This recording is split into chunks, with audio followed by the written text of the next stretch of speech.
اعوذ باللہ من الشیطان الرجیم بسم اللہ الرحمن الرحیم۔ یہ بات میں عرض کر چکا ہوں کہ سورہ حج کے بعض مضامین بہت مشابہ ہیں سورہ بقرہ سے۔ اس سورہ مبارکہ کے بارے میں بعض حضرات کی رائے یہ ہے کہ یہ مدنی ہے، لیکن صحیح بات یہی ہے کہ یہ مکی صورت ہے۔ البتہ اس میں کچھ آیات ایسی ہیں کہ جو مدنی بھی ان کو قرار دیا جا سکتا ہے، اور ایک روایت جو حضرت عبداللہ ابن عباس رضی اللہ تعالی عنہما کی مجھے مل گئی ہے وہ یہ ہے کہ وہ اثناء سفر ہجرت میں نازل ہوئی، اور اس وقت ہمیں اب انہی آیات کا مطالعہ کرنا ہے۔ یہ آیات یوں سمجھیے کہ نبی اکرم صلی اللہ علیہ وسلم کی وہ جد و جہد اور آپ کی دعوت اور تحریک جو ہے اس میں ایک بڑے ٹرننگ پوائنٹ کو ریپرزینٹ کر رہی ہے۔ یہ ایک بڑا فیصلہ کن موڑ ہے آپ کی جد و جہد میں۔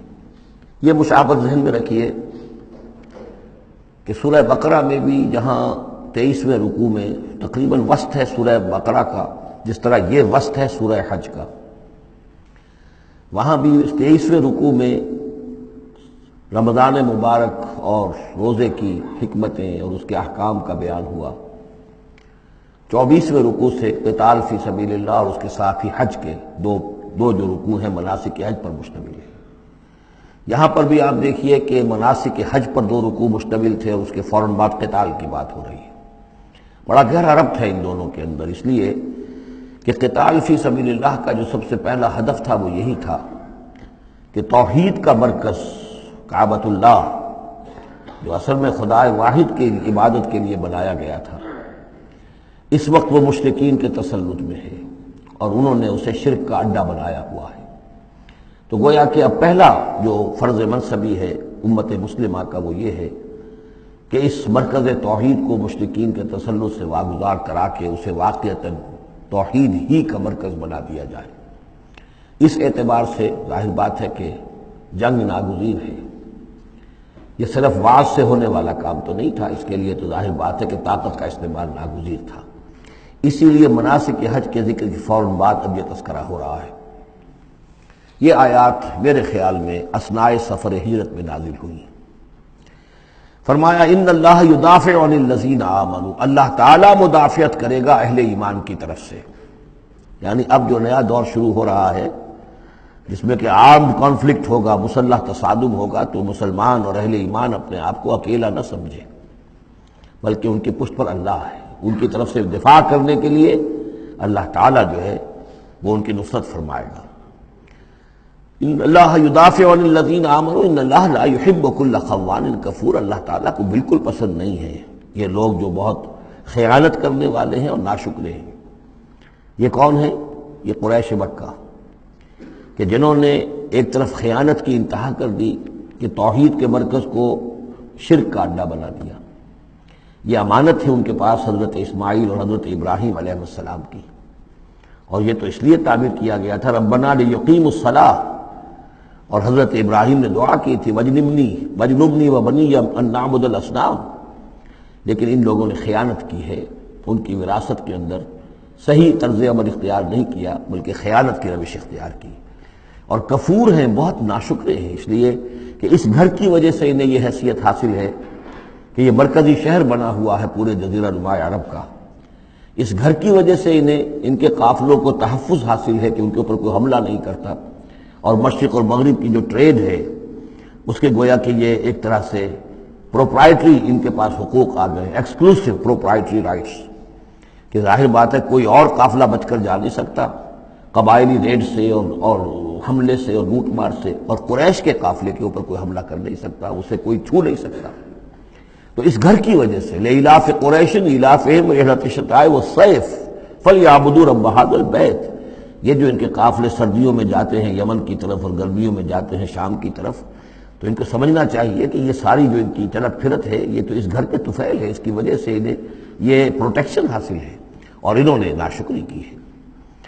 تو اذن للذین یقاتلون بانہم ظلموا، اب اجازت دی جا رہی ہے ان لوگوں کو جن پر کہ جنگ ٹھوس دی گئی ہے، یعنی جو صورتحال پیدا کر دی گئی ہے کہ انہیں گھروں سے نکال دیا گیا، ہجرت پر مجبور کر دیا گیا، انہیں ستایا گیا، سال ہر سال سے ان پر پرسیکیوشن ہو رہی ہے، ٹارچر کیا جا رہا ہے۔ ابھی تک تو اللہ تعالیٰ نے ان کو ہاتھ روکے رکھنے کا حکم دیا ہوا تھا، کفو ایدیکم، چاہے وہ براہ راست وحی جلی کی شکل میں قرآن میں آیت نہیں آئی تھی، لیکن حضور کے ذریعے سے اللہ تعالیٰ کا یہ حکم لوگوں تک پہنچ چکا تھا، لیکن اب ان کے ہاتھ کھولے جا رہے ہیں۔ اذن للذین یقاتلون بانہم ظلموا، اب جو ان پر ظلم کیا گیا ہے اس کے سبب سے ان کو اجازت دی جا رہی ہے کہ اب وہ اینٹ کا جواب پتھر سے دے سکتے ہیں۔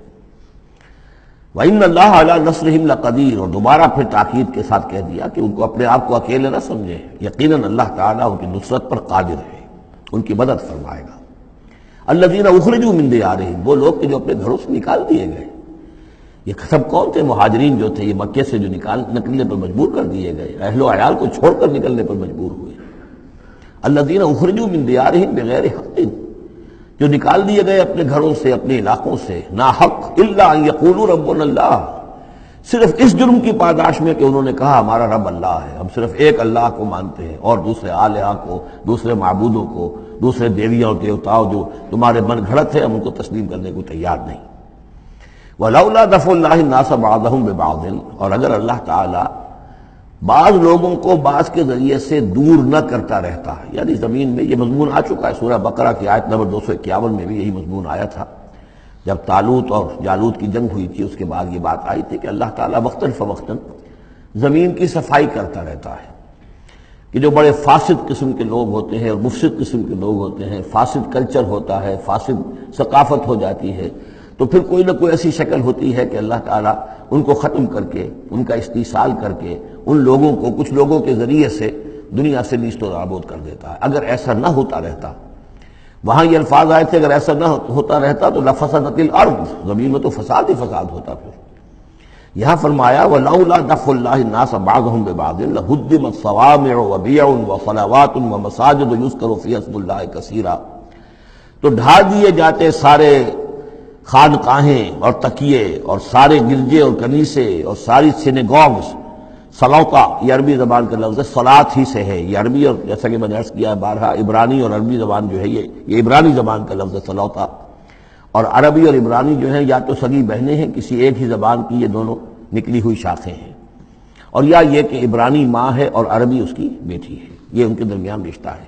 صلاۃ کا لفظ جو عربی میں آیا ہے اور قرآن مجید میں صلوتا یہ وہاں پر بھی موجود تھا۔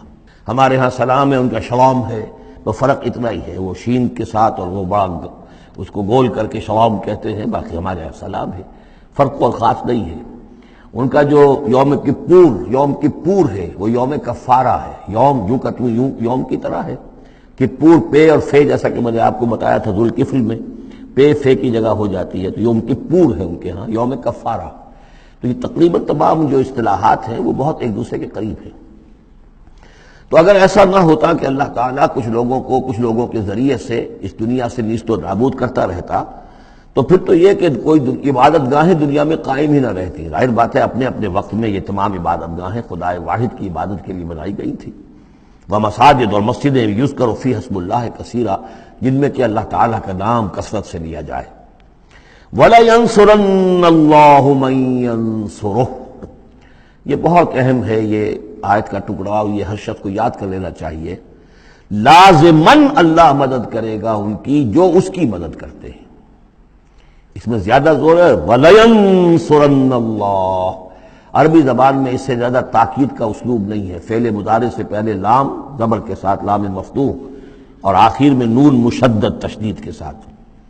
افعلو یہ میں کروں گا، لافعلن میں لازماً کروں گا، یہ جو انداز ہے اس میں کوئی شک نہیں۔ وَلَيَنصُرَنَّ اللَّهُ مَن يَنصُرُهُ، لیکن دوسری بات یہ آئی کہ ظاہر بات ہے کہ یک طرفہ معاملہ نہیں ہے، تم اللہ کی مدد کرو گے تو اللہ تمہاری مدد کرے گا۔ تم اللہ کے باغیوں کے ساتھ دوستیوں کی پیلیاں بڑھاؤ، اللہ کے دشمنوں کے ساتھ تمہاری جو ہے وفاداریاں ہوں، اور تم چاہو کہ اللہ تمہاری مدد کرے، یہ تو انہونی بات ہے۔ جیسے سورہ بقرہ میں ہم نے دیکھا تھا فَاذْكُرُونِی أَذْكُرْكُم، تم مجھے یاد رکھو میں تمہیں یاد رکھوں گا۔ اسی طرح وَلَيَنصُرَنَّ اللَّهُ مَن يَنصُرُهُ، لازماً اللہ مدد کرے گا ان کی۔ اسی سورہ مبارکہ میں ہم دیکھ چکے ہیں کہ اس کا یقین ہونا چاہیے بندہ مومن کو، اور یہ یقین اس کا بہت بڑا سہارا بنتا ہے، اس کے صبر کا اور ثبات کا اور استقامت کا۔ ورنہ یہ کہ اگر اس یقین، اس اللہ کی مدد کی امید کی رسی کو وہ کاٹ دے تو پھر اس کے لیے کوئی سہارا نہیں رہے گا۔ ان اللہ لقوی عزیز، اور پھر یہ کہ اللہ جو مدد کا وعدہ کر رہا ہے تو اللہ کوئی کمزور تو نہیں ہے، قوی ہے، زبردست ہے، توانا ہے، عزیز ہے، زبردست ہے۔ صدق اللہ العظیم۔